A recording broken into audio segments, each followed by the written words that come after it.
Ladies and gentlemen, boys, ghouls, and girls, good to see you guys. Mr. Fallout Hooper, thank you for hopping in here. TP Lock, I hope you're back with us, my man. Patty Dunn did it, RawCast, baby. You already know it. It is a beautiful, beautiful Wednesday morning. Thank you all for being here right now. I am Raw Tactics, joined with my man, True Blue. This is the RawCast. How you doing today, Blue? I'm good, man. I'm good. It's good to be back. It's been a little while. First RawCast of 2025. So yeah, pretty hyped to be back. And yeah, I'm doing all good. Glad to hear it. Good to see you, Mr. Sentinel. Paulina in the house.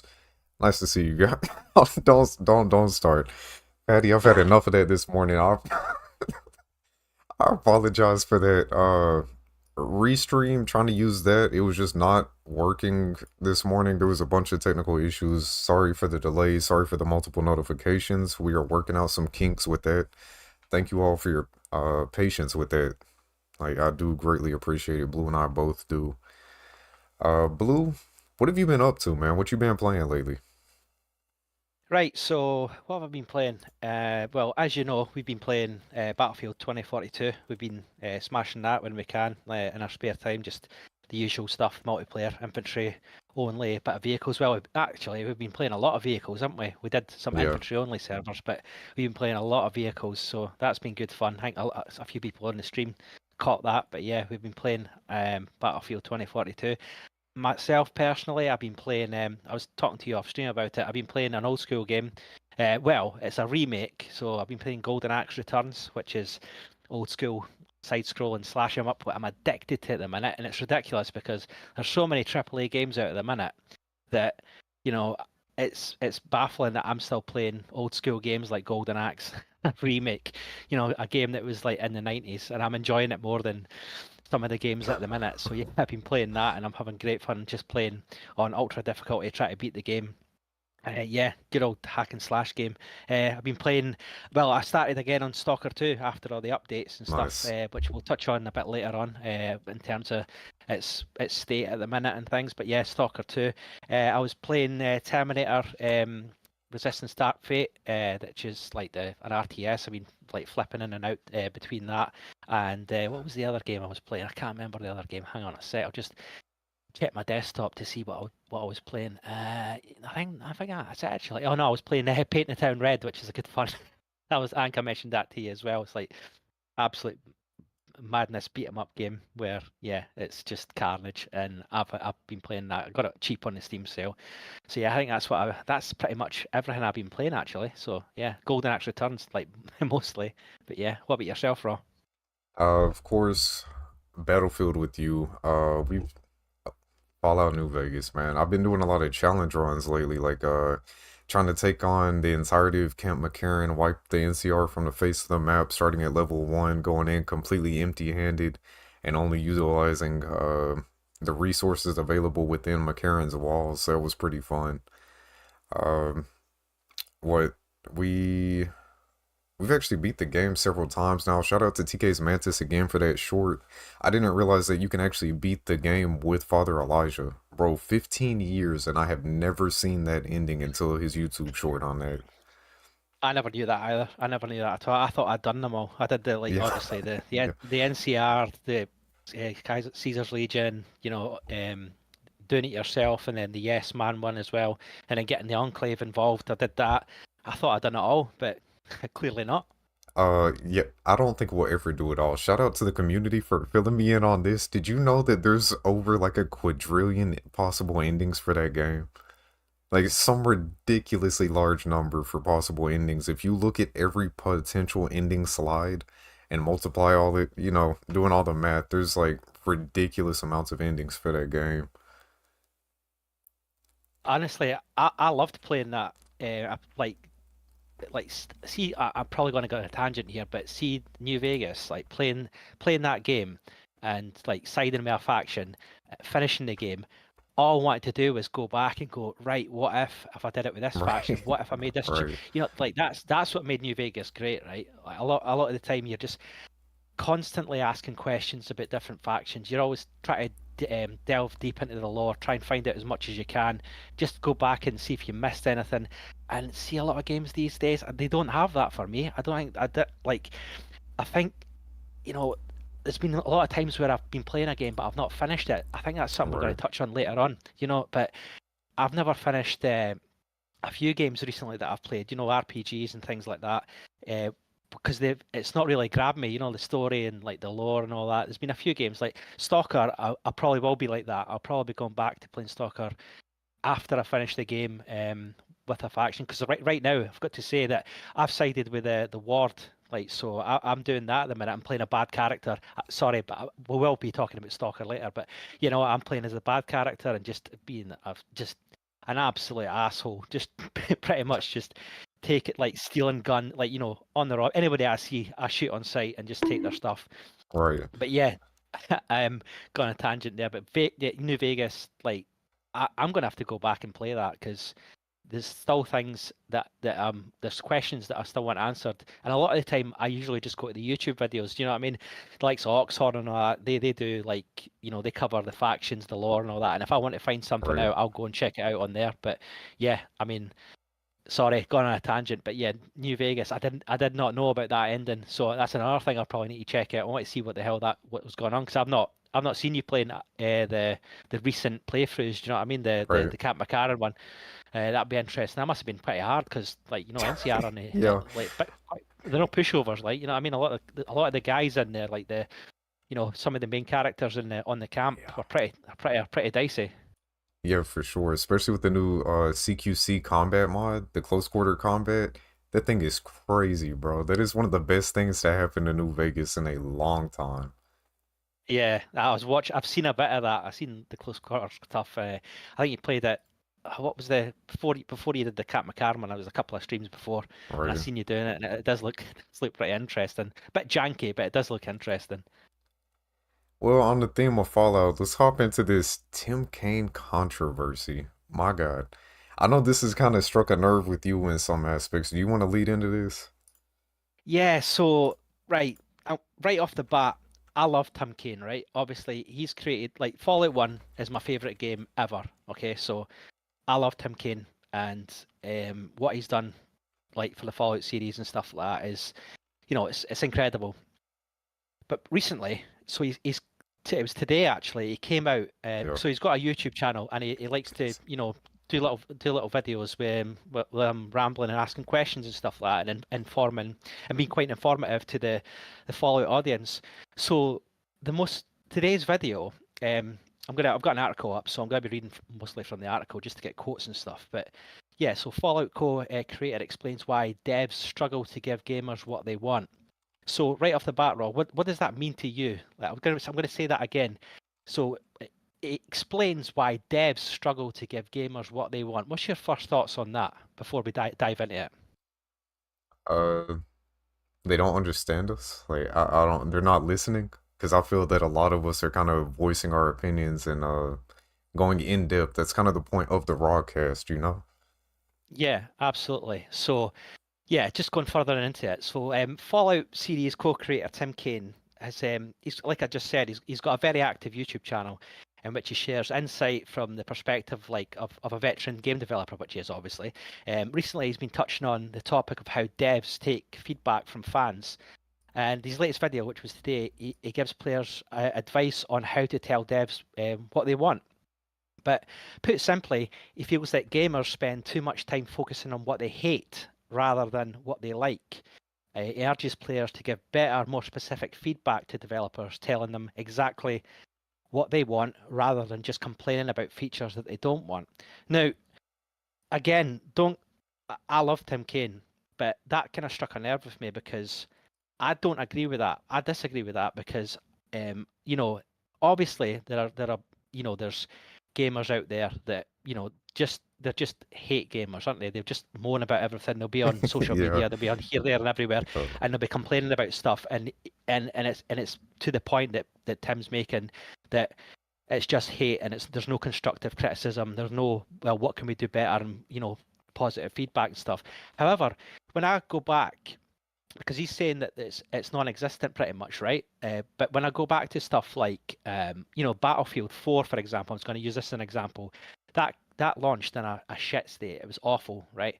But what right. they did was they brought out a community testing server, right? So they would implement ideas, like, well, no, implement, stuff like new game mechanics and things like that, and it'll give the chance for fans to jump into that server, play it, and give feedback and post it on the forums and like into the community. And the devs of Battlefield would take that on board and make it better, or implement them, or make changes, which was fantastic. And eventually, it led to Battlefield being in a really like solid state. I'm talking about Battlefield 4 here. So I don't get what he's saying here. Also, other examples that I could give is Fallout London, right? Fallout Right. London. Right. So there was obviously it was a rocky launch with crashes and stuff like that. But what did they do? They like they opened a Discord and got people in to give feedback, constructive criticism, and things like that to make stuff better. Basically iron out anything that was wrong with it in terms of bugs and stuff like that. And look what happened to that. Fantastic. They've ironed it out. They made it better and stuff. What was the other game? Well, straight away as well, we could talk about Stalker again, Stalker 2. Right. That launched Rocky as well, where there was plenty of problems, but again, there was the Steam community, the Steam feedback. They gave them the feedback. They clearly took that on board. Excuse me. And they started making changes, started releasing all these patches, and those patches were like like pretty, they were quick to release those patches, and a Right. lot of stuff's been addressed. So I don't get, the point I'm trying to make is I don't get what Tim Kane's saying here. I kind of think that Tim Kaine is talking more specifically about, probably going back to his Fallout days, where people were saying, "Oh, the UI wasn't great, the AI wasn't great, blah blah blah." And I think I'm going to go on to that. I'm just going to look up another quote that it was talking about. So, yeah, it goes on to elaborate on. Right. So, sorry, I'll just go on from what he's saying. So he opens the video by saying, "Do developers know what gamers want? No, no, they don't. We don't know what you want. We have no idea," he says. Here's a long answer. It can be summed up as because you don't know either. Well, that quote itself is nonsense to me. It's like, because as gamers, we do know what we want, and we the more sensible gamers, I'm not talking about the hate gamers that just spout hate on forums and stuff like that, but we do give constructive criticism and feedback for you to read.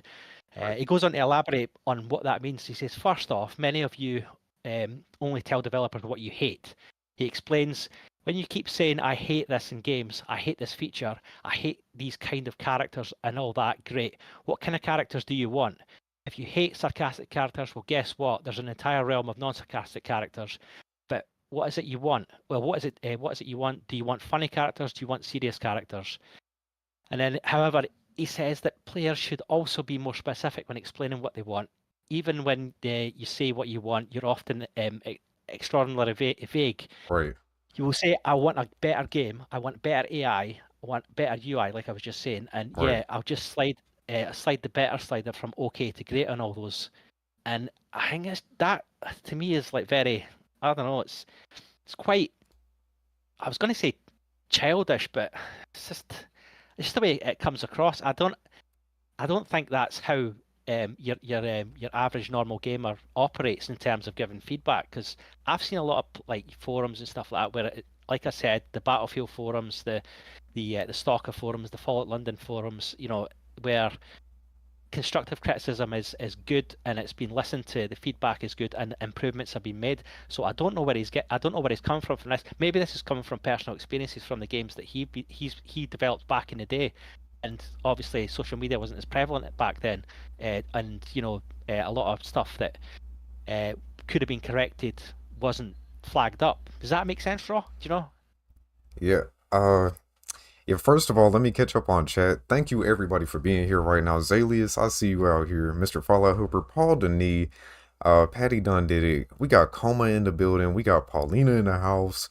Uh, Mr. AI Colonel, Smooches in the building. Thank you all for being here. Like, I do greatly appreciate it. Blue and I both do. Thank you for carrying on this conversation as well. I see your concerns. I see some of the issues. First of all, like 10 minutes ago, Fallout Hooper said that you should get back into doing videos because your voice is fire. Well, okay, that's cool. I'll take that.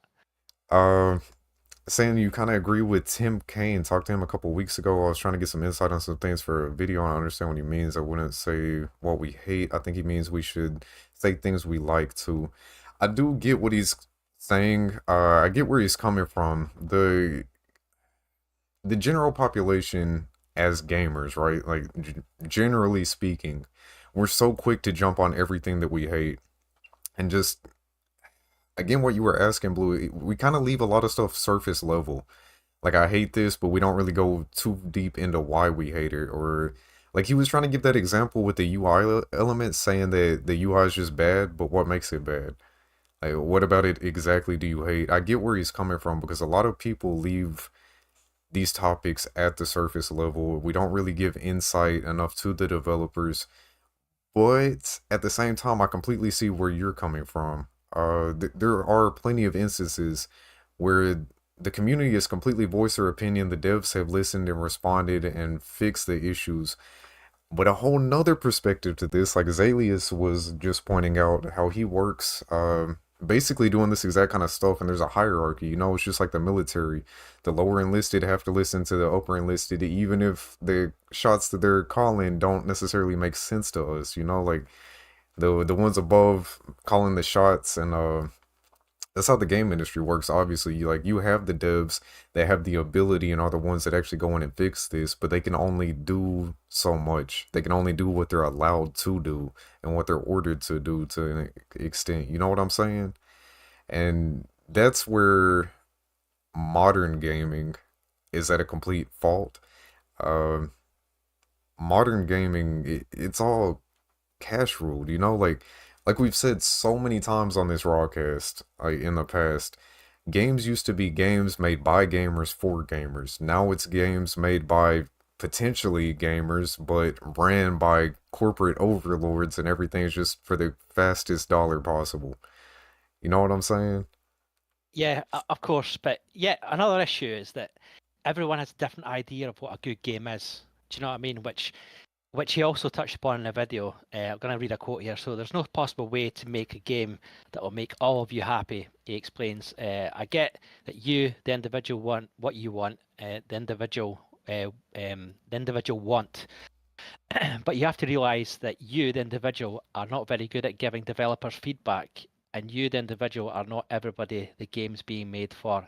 Like, again, my argument to that is depends on where you're getting your feedback from. Right, But there's certain places that I have seen very positive feedback. Like, again, I'll give the examples of the Battlefield community test and the Fallout London Stalker 2. It's like there are places that give good feedback. It's not all just hate. I right, don't.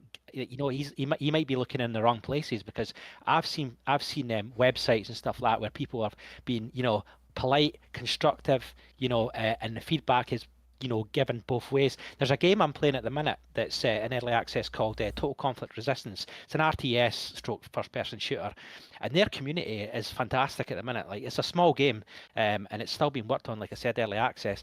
But I go on there and on the Steam discussions page, and the feedback is fantastic. They're asking for stuff, and the devs are coming back and going, we can do this, but our restrictions are this, that, and that.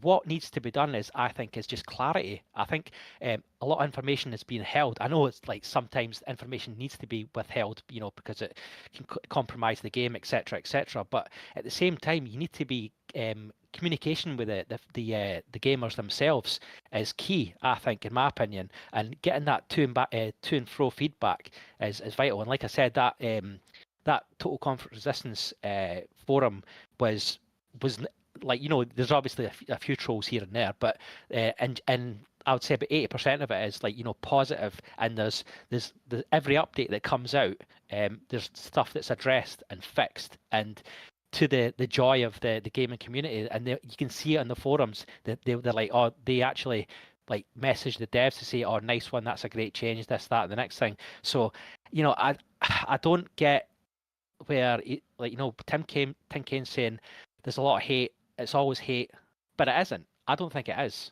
And he summarizes his points by saying that individuals need to realize that they're not the majority, and if they do want to leave feedback, it should be as specific as possible, which I have seen. I've seen specific feedback. He sympathises with those who have unpopular game preferences, though, and admits that he made his earlier games for himself and just hoped that others liked them. Um, yeah, like, I think what Tim Cain is doing is, like, it's definitely, genuine, genuine points that he wants to make the sort of games or the community better, but I don't think it's that in that much of a crisis. The way that he said it, and maybe I'm just like reading it negatively, but I've actually watched the video as well. I just think that it's not all bad, and the constructive criticism, the positive stuff is happening, and I don't think it's as bad as it's been made out. Yeah. Now I get where you're coming from completely. I see you guys in chat. You guys are making some really damn good points too. And one thing we also have to remember, like those of us that are here right now, those of us that are like, I don't know, we're not the modern demographic anymore, man. Like Patty just made a ironic comment, like, you gamers don't know what good gaming is. We put Nicki Minaj in COD. Like, we're not the modern demographic. As much as like we've carried gaming, like everyone that's kind of like in their mid 20s to like really everything above that, the long running gamers that have seen the evolution, seen how the games industry has went from games made by gamers for gamers to games made by gamers but ruled by corporate overlords trying to satisfy investors, and seeing the evolution of microtransactions, seeing the evolution of like the hard. If you look at a year like 2007, some of the games that were coming out around that time are just like the early 2000s, mid to late 2000s.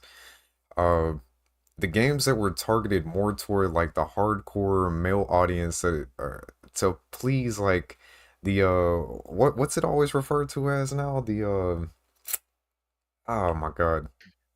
What do you mean, like The male you know, the, like stroking a male's ego, there's certain wording I can't grab right now, but that's not what they're pleasing anymore, we're not the target demographic. We're not the crap. I'm trying so hard right now. I'm so lost for words. yeah, I'm not sure what you're talking about, so I can't help you, mate.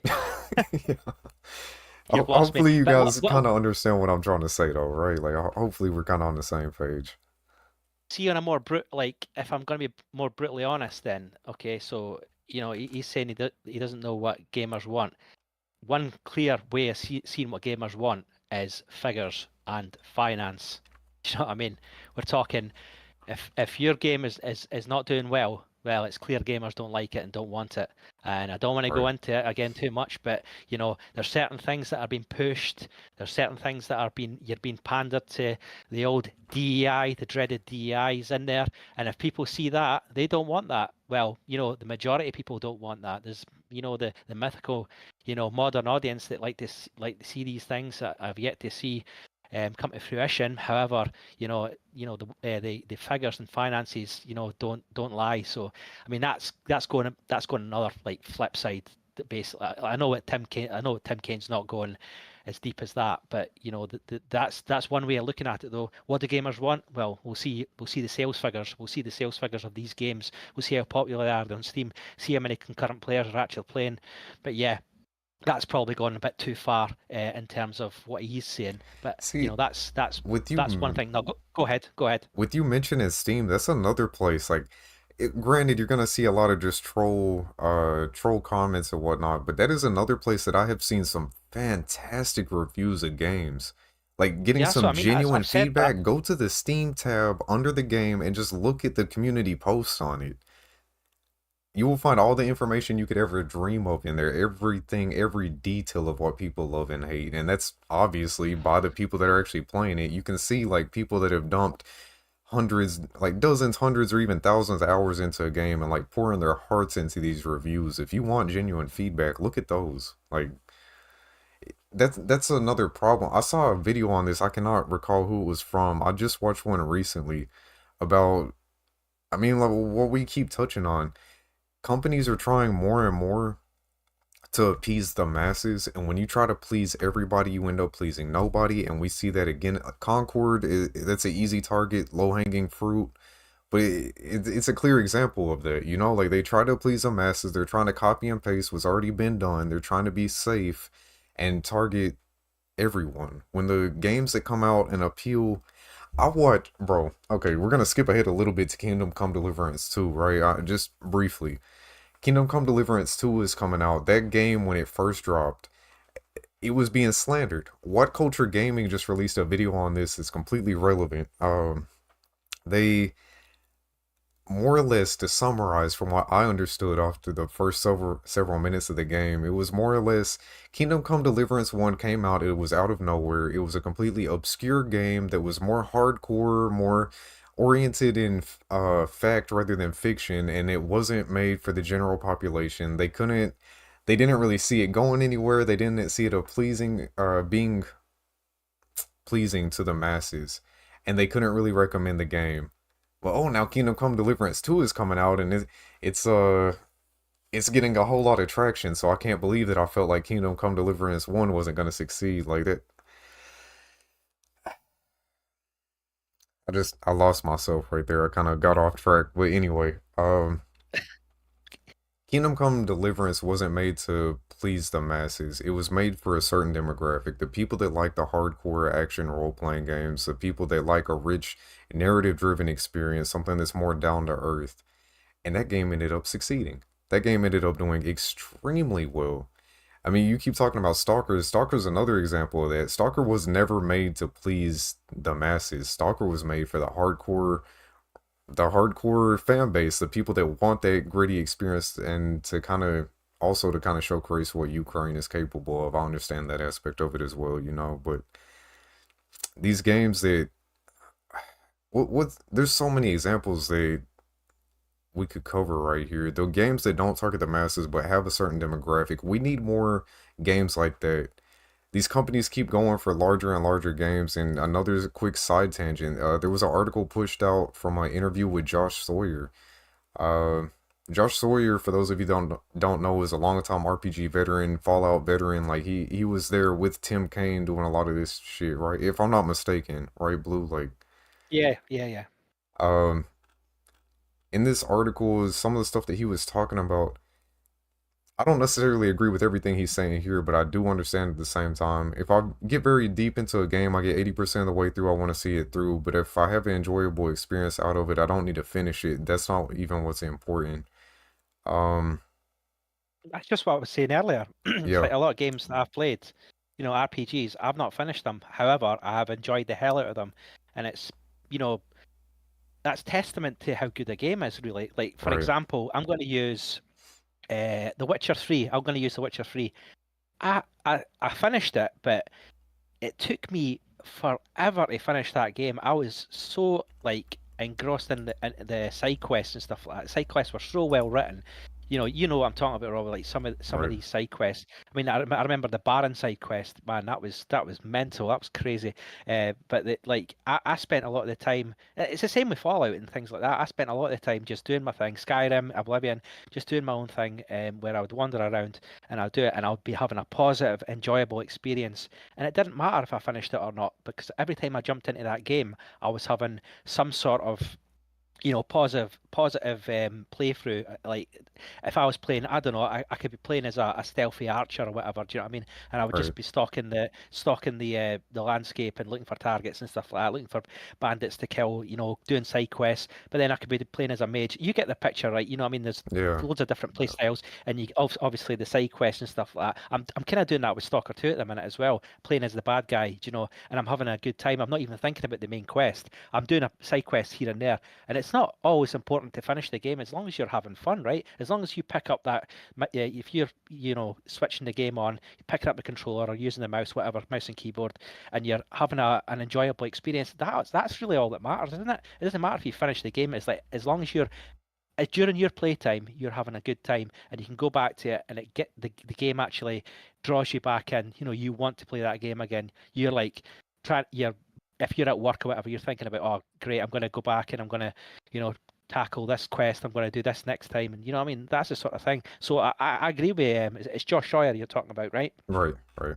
Yeah, no, I agree with that. I agree with that totally. And I just think that a lot of the time, you know, this controversy about games being too long and stuff like that, or too big, or too many quests. I don't mind that. I don't mind that at all. A game that's like humongous, like great, because if it gets me coming back, that's what matters. The game could be like X amount of hours. It could be like 100 hours to complete it. It would probably take me 1,000 hours to complete it. We just going through all the side quests and things like that, and doing bits and bobs, just enjoying, just doing my own thing really. I think and that's Hey, something to look forward to in Kingdom Come Deliverance 2. From what I've seen, we'll touch on that a bit later. Well, soon-ish, I think. But yeah, sorry, you were going to say something there. Fallout Hooper, I see your comment. I agree and disagree. I think the DLC that's crazy you talk about that because Blue and I were literally just talking about this off stream.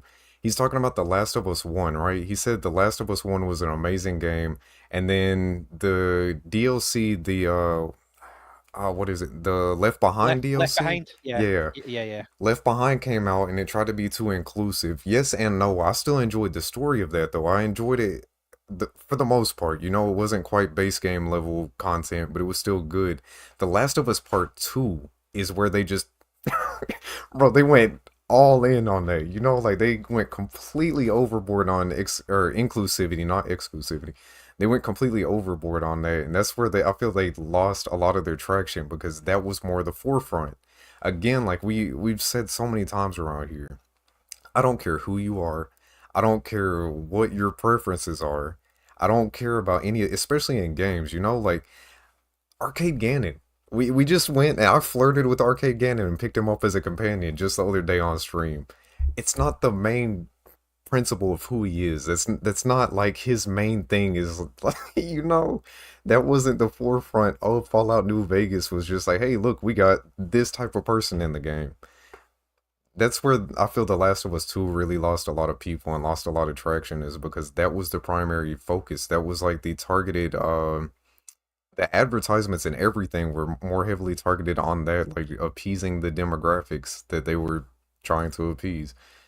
Just Uh, to just to give a like a bit of context to what we're talking about off stream, right? So I've played. I think a lot of you know this, but I've recently played The Last of Us Part One, the PC port, and I had never played the PlayStation version or whatever. right, And I absolutely I mean, I was blown away. What a game! I mean, the character, everything. I could rant about it like positively for hours, like because like the characters. I love Ellie. I love Joel. I love all of them. Like the story itself and stuff like that. Now, I've recently seen, and I've got it on my wish list. However, I've just taken it off, which is The Last of Us Part Two. Now, again, I shouldn't really be. This is probably a bit. I don't know.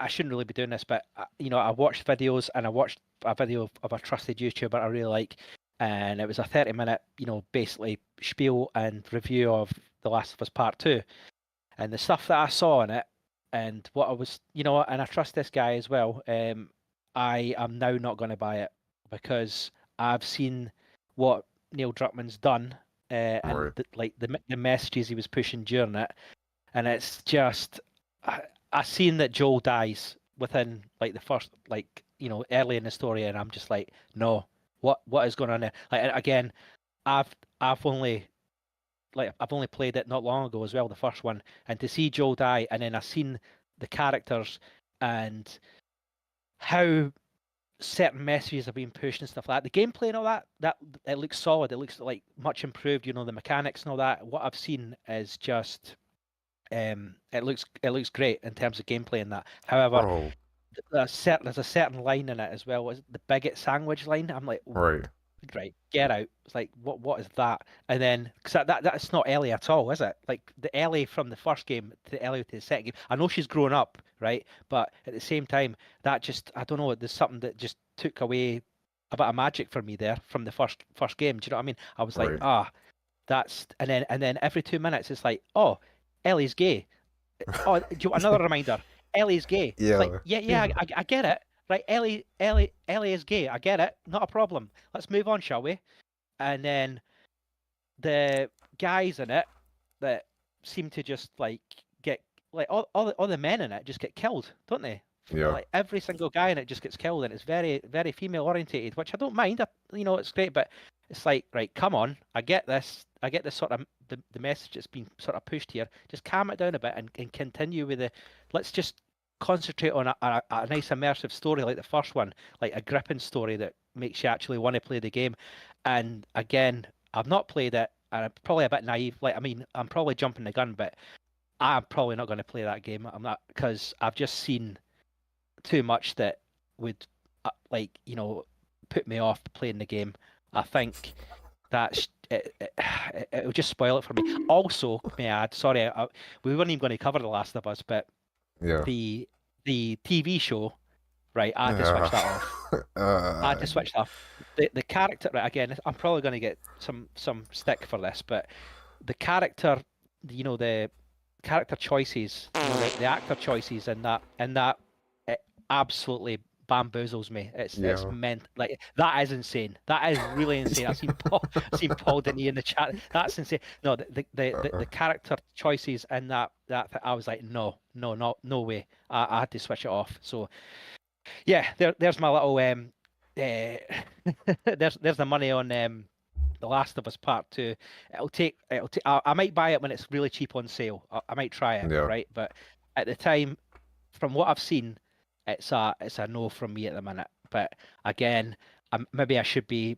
We shouldn't be so. I wouldn't call myself narrow-minded, but I trust this YouTuber, and from what I've seen, it's a bit. Yeah, it's a bit. Nah, it's not. It's not for me. It's not like it doesn't appease me personally as a gamer. But yeah, there you go. There's my money's worth right there. Sorry, I went on a bit there. Paula, I hope you're good. No need to apologize. That's the point of this whole thing, for us to get on here and kind of vent our feelings and get this crap out here.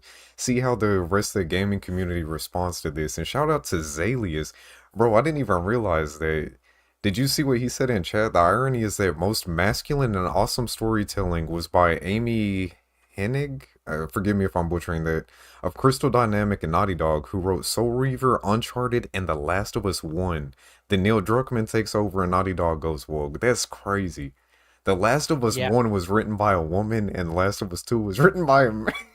Like, the yeah. irony in that is crazy, bro. That is crazy as hell. And what up, TP Log? Nice to have you back in here with us, man. Sorry about the whole issue earlier. We finally overcome a lot of technical issues. We got beat in the building, ladies and gentlemen. Blue I got just seen his plastic comment. surgery. Yeah, I just seen that. I'm Yeah, not see that comment. It's like, yeah, the plastic surgery thing that made me laugh. But he says, from the raw money I see. What money? wait, you're Raw. getting paid for this? I'm getting paid for this stuff. If I was getting paid, I would get some decent plastic surgery. I tell you. Look, I'm making quarter pennies. That means that we have to split that, so we're both making eighths of pennies right now. Like, Yeah, sorry. The last thing I'll say, I just seen Fallout Helper's comment as well. I hated the actress. They make Joel's real daughter from a white blonde girl to a dark. Yeah, honestly, man, that's just horrible actor choices. Correct. yeah. It's genuinely like from again. I don't want to go too much in it, but see, from playing that first game and the feeling I got from playing it, the ending and stuff like that, and then just seeing what that drivel. Honest, that's what I'm gonna call it. Drivel, absolute dross, and I was like, no, I'm not doing this. So yeah, The Last of Us Part Two is going to be a sales purchase. I think it's going to be a Steam sale, and it's going to be like it's going to have 90% off. Yeah. Well, okay, look, we've spent a little bit longer and went on way more tangents than we initially planned on for this. We have a few more things we need to try to get through in the last like 15, 20 minutes of the podcast. You were Right. talking about Witcher. Bro, have you guys seen Paul put this up in Discord yesterday, like right after me and Blue were talking about this, like within an hour or so, if I'm not mistaken. Blood of Dawnwalker. You guys, if you have not seen that, I'm gonna put it up on trailer. Blue, you said you have some good info on that one, right? Yeah. So I watched the trailer and I was blown away by the trailer. I know there's no gameplay in it, but the trailer itself blew me away because right. So just for anyone that's not in the know, this has been produced by a company, a studio called Rebel Wolves, who are basically guys that have left CD Projekt Red. and have started their own companies, and they're called, like I said, Rebel Wolves. And the game itself, the Blood of a Dawnwalker. Now, the trailer that I watched was, it was like, I don't know if any of you have seen it. I know Paul's I have posted it it up like on Ross said, screen right now. right, but it's gritty. Do you know what I mean? It doesn't mess around. The music score straight away grabs you, and it's like, and you see these I mean, just watch the trailer. Like you said, Ross got it up on stream, and it's a game that looks like there's no messing about. It kind of gives me you can see where it's coming from The Witcher 3. Do you know what I mean? But I did some digging into what it's going to be. So yeah, I'll just run through what I've found. So the game itself, The Blood of the Dawnmaker, right? Don Walker, sorry, should I say?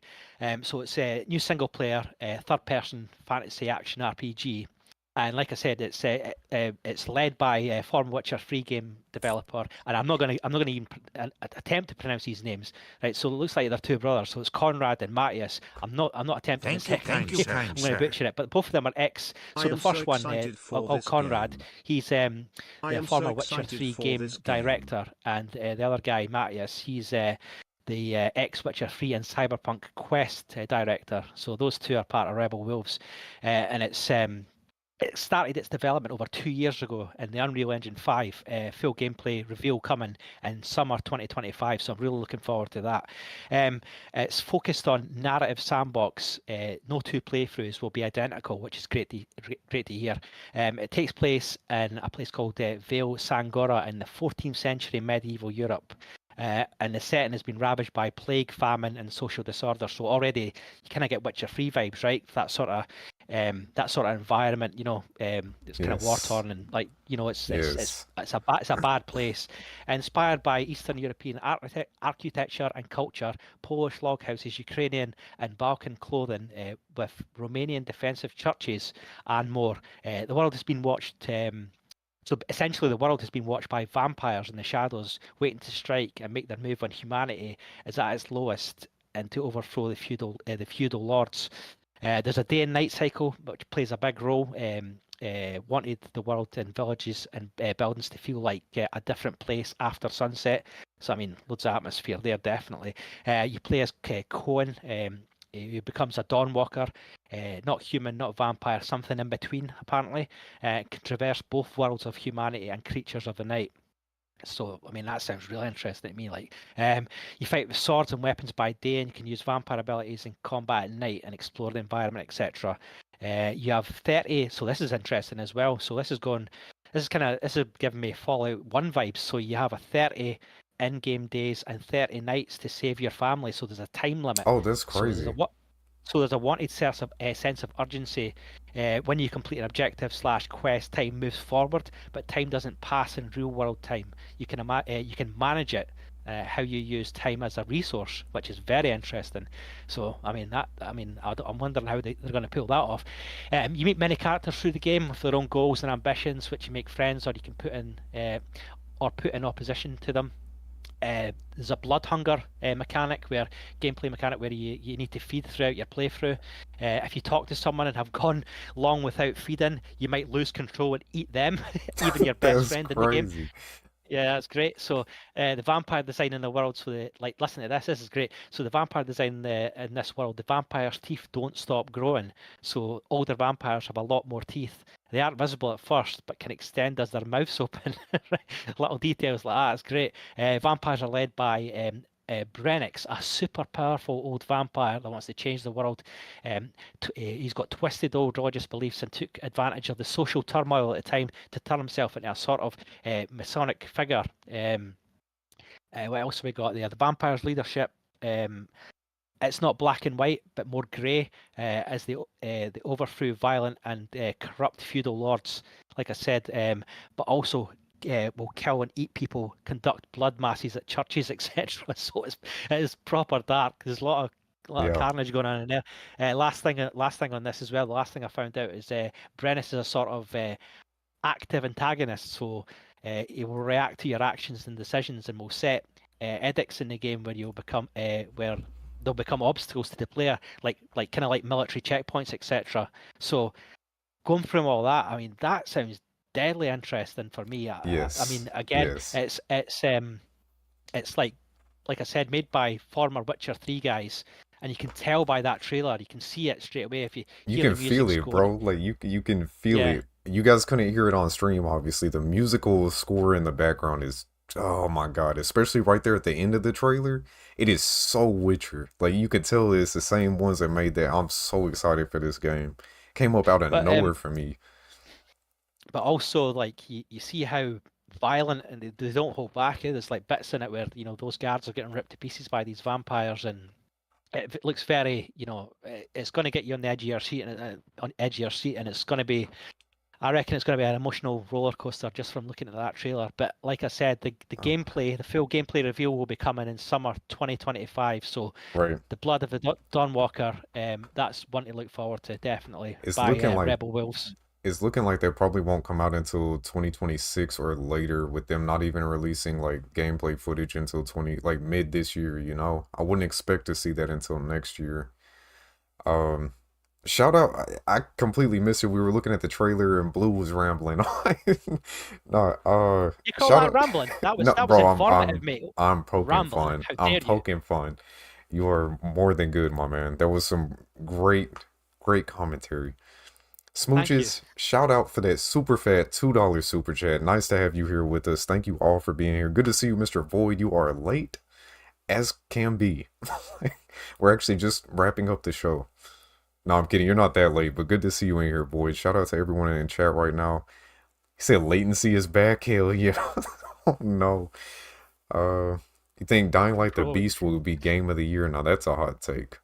After Dying Light 2, that is a hot take. Stoked for Dying Light. The Beast. Yeah, I'm excited for that one as well. I'm a huge Dying Light fan. I have been since the original. Dying Light 2 had extremely fun gameplay. The story wasn't quite what I was hoping for, but good looking game. What are you guys thinking about Blood of the Dawnwalker though? The trailer we just watched, everything that you just heard from Blue. How you guys feeling about that one? It looked like everyone was pretty damn excited for that. Pure monologue that I understood 10%. Yeah, we got I'm beat getting. back in the building. You got beat by, but I'm getting what we got. We got bro was yapping. Yeah, definitely. We love you from Smoochies. Thank you very much. Of course, everyone should love a good informative, discussion on games.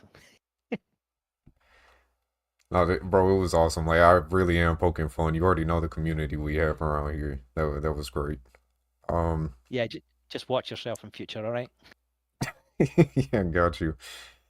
Uh, ready for Fallout 4 the capital. What, bro? Yes, there's so many Fallout mods. We'll save that for a later discussion. Like there's plenty of Fallout mods to look forward to right now.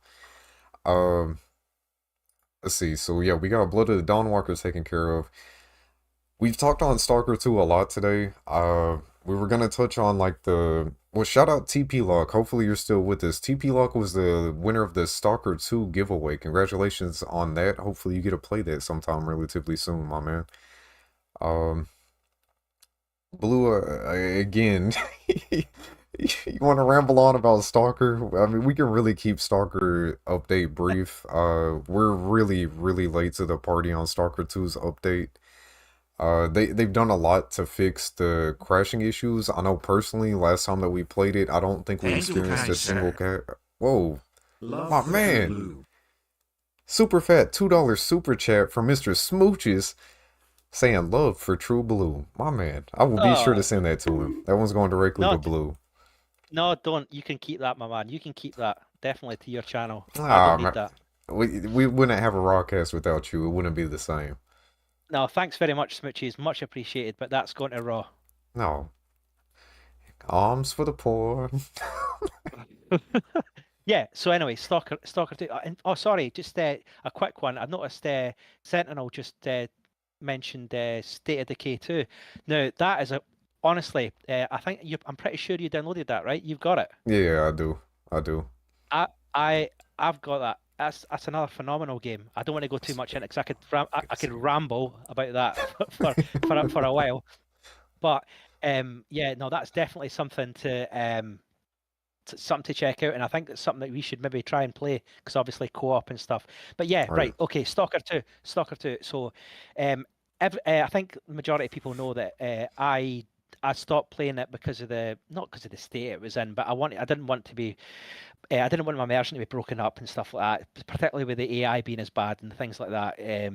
The game itself and the performance, I could get by that. I did have crashes and things like that, but I have since played it from the updates, the patches and things like that. So I've got back into it, and it seems to be in a far better state. I have had crashes, but I think that's I had a trainer running in the background, so that's probably why I was using a bit of infinite ammo and things like that. I was testing stuff out.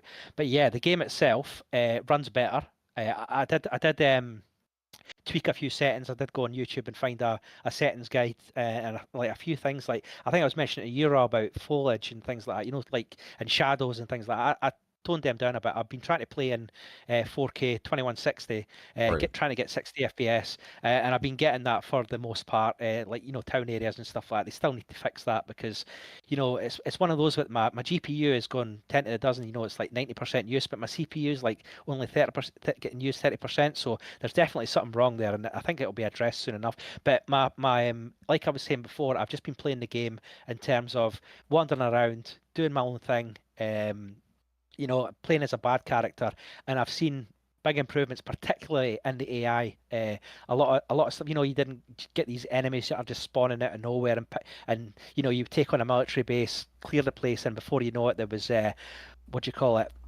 People popping up behind you and things like that, and taking you out. It seems in a better state, and also like a lot of the main quest stuff's been sorted, and quests in general. The little bugs that were happening. I've not had any issues. So yeah, again, I've been playing it. I will be playing it in the next couple of days probably. Um, but overall, I think it's in a far better state. I'm still looking forward to excuse me, like a few more optimization patches probably, but I reckon they'll be coming soon. Especially at the speed they've been pushing out the patches, which is like all credit to the guys over at the dev team. Like hats off to them, particularly with the situation they're in. We all know that, with the conflict and stuff like that. But yeah, for me, it's been quite positive. I don't know if have you played it since Raw? Have you seen anything that's jumped out to you and went, oh yeah, that's a great change or stuff like that? 'Cause I've not actually looked at the patch notes. There's been like I've had a quick glance at some of them, but is there anything that you've seen that stuck out for you?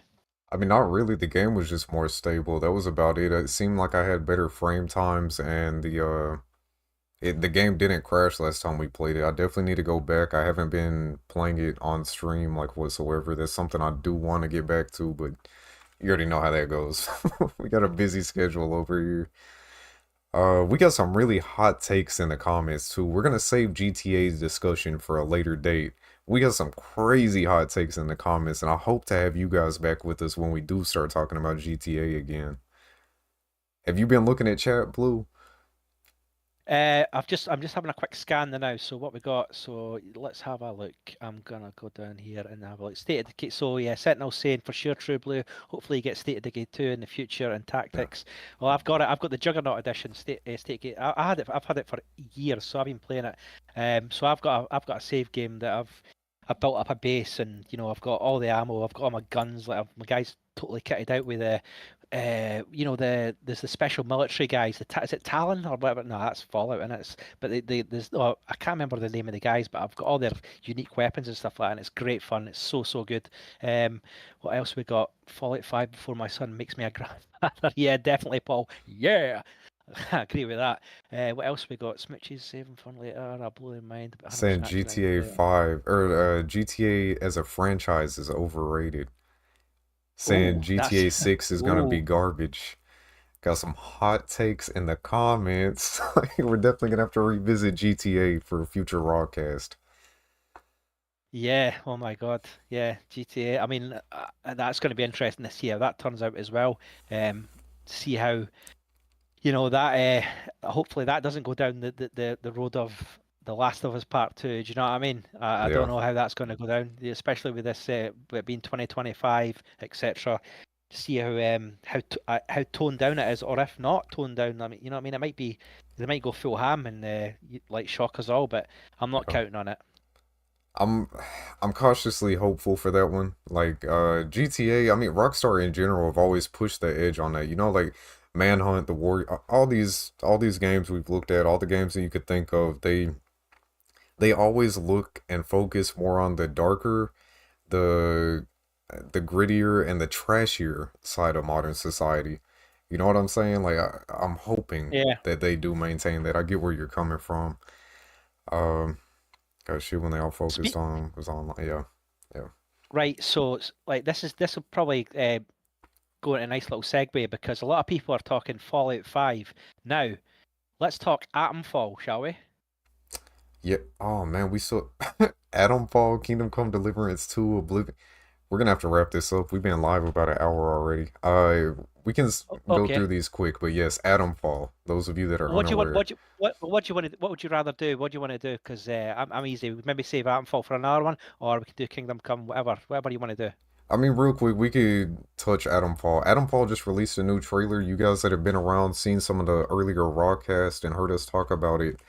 Um, It is the British Fallout, more or less. Not quite Fallout London, but it's like a new take on survival role playing. It kind of has elements that remind me of The Last of Us, like the crack. You know what it really reminded me of when I watched the latest trailer? We Happy Few. Has anybody Okay. here played We Happy Few? No. That game had so many similarities between the art style, the crafting menu, and just like I don't know. I had huge flashbacks from that game. But yeah, the British take on a Fallout-like experience. That's my Well, I brief mean, it summary. looks it looks very Fallout with a splash of Stalker in there as well. I would say that's probably the best way I describe it. But it looks very Fallout. But it's set in the north of England. So if people are unfamiliar with that with the area, it's like it's the Lake District, it's a really hilly environment and stuff. It's a beautiful place. It's a really scenic area, and it's you can see right now. Look at the vibes. I mean, it's definitely Fallout vibes. I mean, you could you could go and say it's like copy and paste, but it's in England. The graphics are a lot better. You can see that. You can see that already. That it looks very polished and stuff like that. But it's very Fallout. It's like it's got everything you expect. The exploring, the characters, the crafting of weapons, all that sort of stuff. And I think it's going to scratch that Fallout itch for anyone that's waiting for Fallout 5. I think you can see. I mean, look at there's robots walking about. There's the military. There's the like kind of grainy pictures with the vault. Like it looks like vaults and stuff like that. You can see it's total Fallout. Like I wouldn't say rip off, but it's vibes. Like All definitely right, Fallout. Set in like the north of England in the UK. Um, but yeah, I mean. I'm definitely going to give this a bash because it'll definitely scratch my Fallout itch because there's a need for that at the minute. Stalker 2 is that sort of. I mean, it's not Fallout, but you get what I'm saying. This will be more role playing, and there's going to be decisions you make and factions, and you get the elements of that in Stalker 2. But this looks very good. I think this looks worth a go anyway. Definitely if you're a Fallout fan as well. right. My bad. I'm kind of skipping through some of the trailer right now just to show you guys a bit more. We don't have time to watch this entire trailer right now. I'm going to answer a question in chat. Sorry. So Fallout Helper, he's saying, "Yo, Blue, what's your favorite Fallout game?" Literally discussing this with Raw off stream. It is hands down Fallout One. Fallout One is my favorite game ever. Fallout One, played it back in 1996, and it blew me away. That was my introduction to Fallout, and that is by far my favorite Fallout game. For every quickly touching it, the story, Thank you, the kind sir. characters, the grit. Atomfall looks like The British at the Yo, Bioshock time set in a it metro was the ability apocalypse. to do what you wanted. You could rob, steal. You didn't get that from many games at the time. But yeah, to answer the question, Fallout One. my man, shout out. Mr. Zalius guy coming in with a super fat $25 super chat. Atomfall looks like British Bioshock set in a metro apocalypse. That is That's a a good way crazy of good putting it. explanation. Yes. Yeah, Yes. Fallout, Bioshock, Stalker, and a Metro Apocalypse. Yeah, man, happy with that. Jesus. Blue and I get to eat beans on toast together today. Like, shout out to Zalius. crazy fast super chat. You guys are insane, man. Like insane. Insane. No, thank you though, bro. Like seriously, thank you so much. Thank you guys for being here. I keep saying it, but I mean it every damn time. Like thank you just for being here with us. But thank you for that super chat, bro.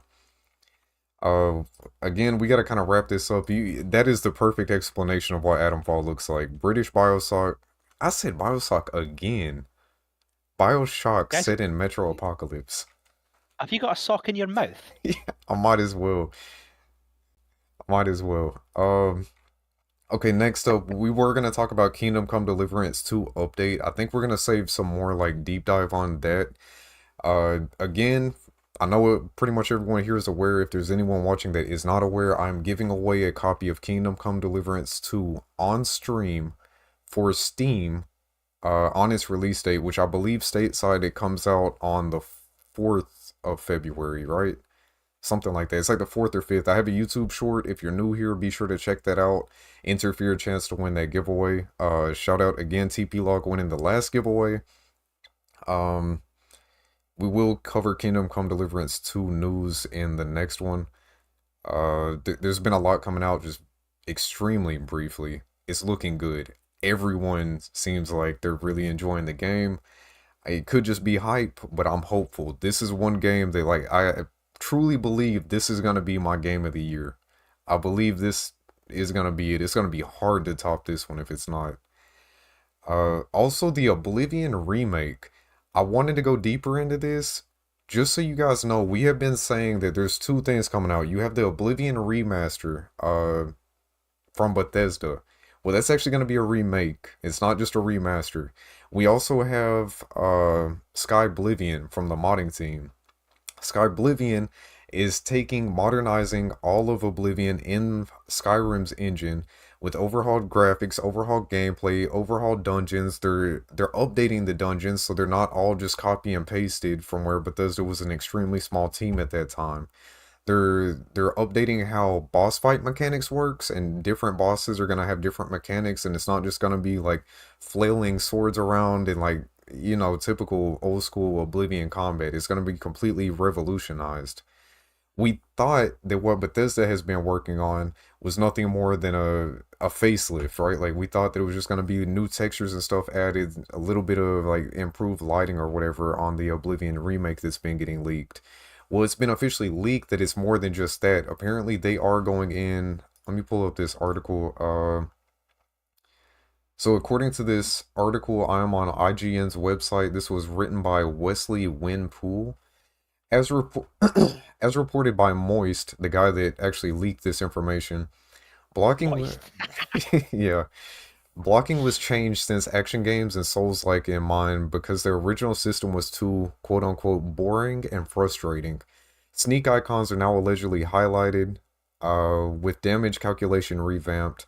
The knockdown that comes from stamina being depleted is reportedly harder to trigger, and the HUD was redesigned to make it easier to understand.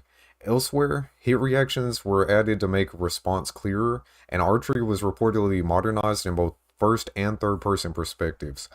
I am. There's two sides to this coin. I'm excited that we're getting a Oblivion remake, but what the hell, Bethesda?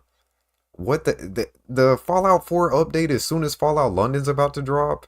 The dev team behind Sky Oblivion is talking about a 2025 release, and now you want to drop this 2025? Like, bro, what what the hell is going on? Why did they do this to themselves? Like, did they not realize how much they truly rely on this modding team? How much like not I mean not the modding team, the modding scene. The modding scene is what carries these games for so long, you know? Like, oh God. It's frustrating to me. What do you think about that, Blue? Is that just coincidence? Is it purely coincidental, or is there something more potentially going on behind the scenes? I don't know, man. It's you know, there is a coincidence in it. It's like the dots connect as well. Like, I don't get what they're up to. Like you said, the Fallout update, which was terrible. I'm talking the next gen update and stuff like that. And also, when just as Fallout London was coming out, but really bad timing, and it just I was like, they're not trolling. Surely they can't be. They surely have a bit of communication with the dev team. And I'm talking about the Float London guys. But yeah, the Sky Oblivion. I'm really looking forward to that. Just to say personally, I'm really looking forward to that because having a updated Sky Oblivion, sorry, Oblivion game, is going to be fantastic. But the I was led to believe, and you've obviously chucked out the info there, that the Bethesda one was just going to be like a soft remaster, or like not a remake but a remaster, like Right. graphically and all that kind of stuff. But turns out that, like you said, it's going to have, implement different mechanics, combat, all that sort of stuff. But the timing, it's odd. It's very odd. That's all I'll say. I'll try not to be as controversial as I usually am. I'll just say it's very, very odd. Indeed. It is odd indeed. Azalea's guy, bro, I did not even see that message. It was part of the Cry of Fear dev team. I just went and added that to the Steam library. We will be checking that out on stream at some point. That is incredible. I know this man's talking about coding and stuff all the time. He's obviously some type of developer, but that's awesome. We can actually check out some of your previous work. Bethesda proper being shady is jealousy. Yeah. Hot takes. Hot takes. Oh, Blue, is there anything else that you want to cover like real quick before we wrap up? We have been live a little over an hour now, guys. Wednesday's a little bit shorter of a day for me. We need to get into community game night, but if there's anything else that like real fast we can cover. Are you good, Blue? Yeah, I think we've covered everything we need to. Well, we had on our itinerary and stuff like that. So yeah, I'm quite happy with what we've done, and yeah, hopefully my rambling was okay. Bro, one more time just to clarify, we are doing nothing but poking fun. You gave some fantastic information. I know I am, and I'm doing Okay. it right back at you, mate. I'm doing it right Okay. back at you. Thank God. Like, uh, not Fallout Hooper, get out of here. Get out of here. Uh, Prisoner in the Half-Life 1 mod, not the standalone. Oh, got you. Like, he said he'll get out. 2 for 2, they don't fix their mistakes, but mess it up for other. Yeah, Paul. Yep, we're same wavelength. I'm right there with you. Look, real quick, shout out again, Mr. Smooches, for coming in with some super chats. Couple fat $2 super chats. Super fat $25 super chat from that Zalius guy. If there is anyone currently new in here, actually, you know what? Let me do this for Beat. Beat, this one's for you. Ladies and gentlemen, this is going to conclude today's RawCast. I truly enjoyed this conversation. If you enjoyed this show, please consider hitting that like button, subscribe if you haven't done so already, share the stream, get us some additional exposure. We're trying to get to 1.5k in the next couple months, and we cannot do it without you. Thank you all for being here. Thank you all for the love and support. I hope to see you all here in just about 20, 30-ish minutes when we go live with Community Game Night. All are welcome. Blue, I'll see you soon, my man. Yeah, nice one, and hopefully in the next one you'll attend without a sock in your mouth. I doubt it. I'm not going to make any promises. No, thanks. Just want to say thanks everyone in the chat for the discussion and the input. It's been great. I love reading the chat and interacting with you guys. And so don't forget to like the stream, all the good stuff. Leave a comment and any feedback that you want. If you want us to talk about specific topics or subjects, Yep. drop it in the Discord, drop it in the comment section, whatever, and we'll try our best to fulfill those requests. But yeah, nice one. It's been a pleasure. First RawCast of 2025, and there'll be hopefully a lot more. Yep. We'll be starting off community game night tonight with Battlefield 2042. So anyone interested in that, hop in the Discord, hop in the game, and we will see you guys in roughly 20-30 minutes. Love you guys. We're out of here. Peace.